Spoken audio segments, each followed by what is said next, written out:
Hello! Avec ce temps caniculaire, c'est difficile de trouver des choses à manger. Je vous propose 3 recettes sans cuisson et très rafraîchissantes. C'est parti! Pour ce midi, je vais réaliser des rouleaux de printemps avec une sauce tzatziki. C'est très frais et ça ira très bien pour ce midi. Donc je vais commencer par réaliser le tzatziki. Donc moi je me prends pas trop la tête. Le tzatziki, c'est vraiment très facile à préparer. Donc j'épluche un petit morceau de concombre.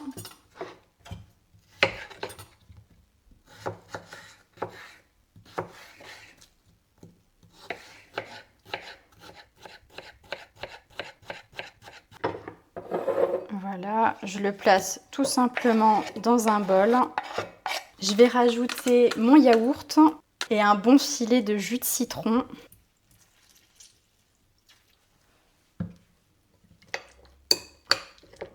Je mets un petit peu de sel. Et là, j'ai plus de ciboulette fraîche, donc du coup, je vais la mettre congelée. Je place ça au réfrigérateur et on passe au rouleau de printemps.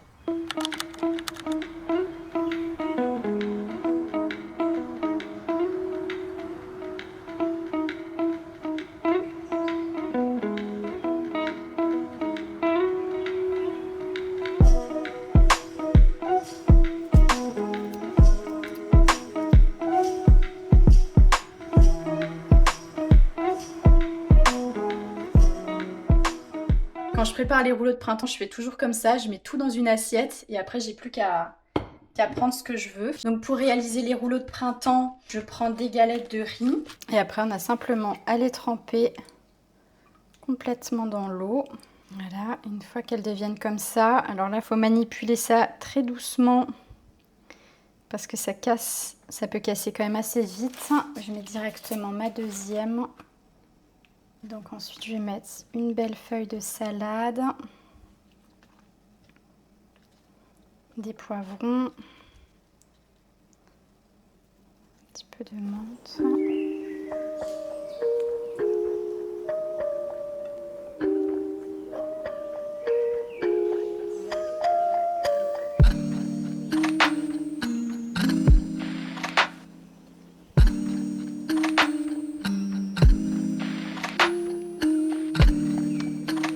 Et voilà, mon premier est fait.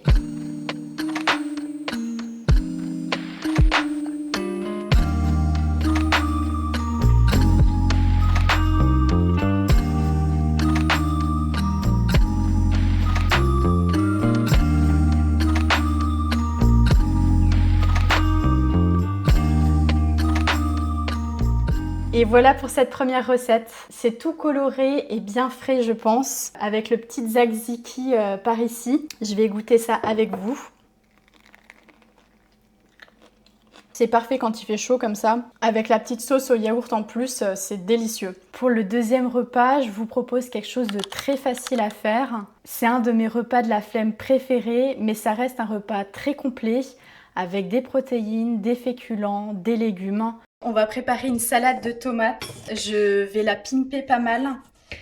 Donc restez bien jusqu'au bout, hein, c'est pas juste de la tomate. Et on va préparer ensuite un dessert qui est absolument incroyable. C'est la révélation de l'été 2026. Donc avec cette salade, on va mettre évidemment des belles tranches généreuses de mozzarella.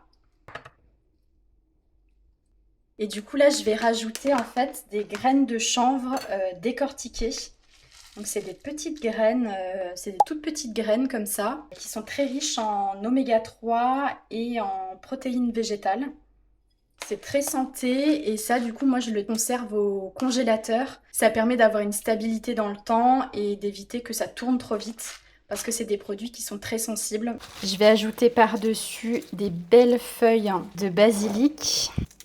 Donc pour l'assaisonnement, je vais mettre 2 huiles. Évidemment, si vous avez que de l'huile d'olive à la maison, ça ira très bien aussi. Donc pour cette salade, je vais mettre l'Olixir. Je vous en avais parlé dans une vidéo favori. C'est une huile d'olive qui est extrêmement fraîche, où on connaît la date de récolte. C'est la spécificité de cette marque-là. Et je vais compléter avec de l'huile de colza, toujours dans un souci un petit peu santé, oméga 3, etc. terminer et pour rajouter un petit peu de croquant, je vais mettre des petites chips de sarrasin. Ça donne un petit croquant en plus et c'est super sympa les petites chips comme ça. Je termine avec un vinaigre de mangue qui s'associe très très bien avec la tomate. Et voilà pour cette deuxième assiette. J'ai mis une petite boîte de sardines pour les protéines. Bon appétit! Et pour le dessert, on va réaliser une glace juste avec de la banane en base et du beurre de cacahuète. Donc c'est très très facile à réaliser. Il suffit simplement de prendre une banane. Ensuite, je la coupe dans sa longueur. Je la sépare en deux. À insérer un bâton. Donc moi j'utilise simplement des pailles. Ça avec des pailles plutôt dures ou des bâtons. Enfin, trouver quelque chose d'assez dur quand même. Donc là je vais mettre de la purée bien généreusement de cacahuètes. La dernière fois que j'en ai fait, je l'ai vraiment regretté de ne pas en avoir mis de chaque côté. J'en avais mis que d'un côté. Et ça sera bien meilleur comme ça, bien enrobé partout. Et je vais en faire aussi avec de la purée d'amandes. Cette recette, vous pouvez le faire avec n'importe quelle purée d'oléagineux. Ça doit marcher aussi pas mal avec le sésame. Alors j'ai juste envie de faire un petit extra. J'ai des fraises au frigo et je me suis dit que je pourrais aussi les faire avec les fraises. Donc je vais essayer, je ne sais pas si ça va marcher ou pas. Je vais essayer de mettre ça à l'intérieur.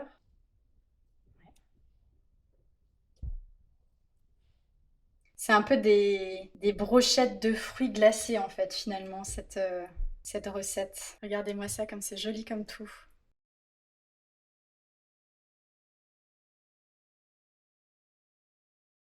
Et du coup maintenant il n'y a plus qu'à réfrigérer. Ça part 2 heures au congélateur. Donc voilà, du coup j'ai récupéré mes petits bâtons de fruits du congélateur. Et maintenant, ce que je vais faire, c'est que je vais les enrober de chocolat ou de chocolat praliné. Je vais simplement le prendre et mettre le chocolat par-dessus. Donc là, j'y vais de façon assez généreuse, hein, en chocolat.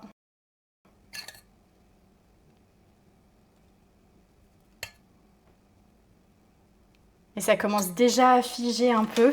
Je vais mettre quelques petites graines de pralin parce que c'est joli et parce que c'est super bon aussi. On dirait un petit peu des sucettes glacées comme ça, ça donne trop envie. Et comme vous voyez, c'est hyper facile à réaliser, hein.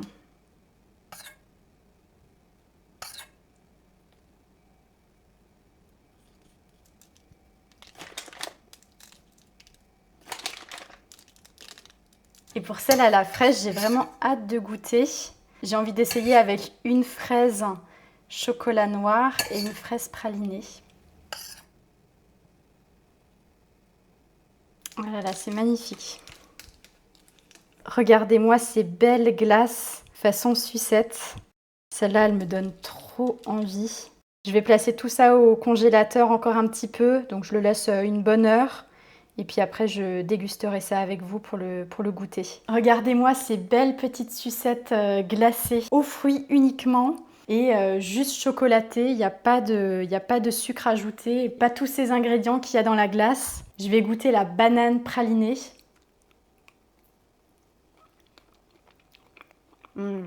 C'est trop bon. Elle est vraiment délicieuse.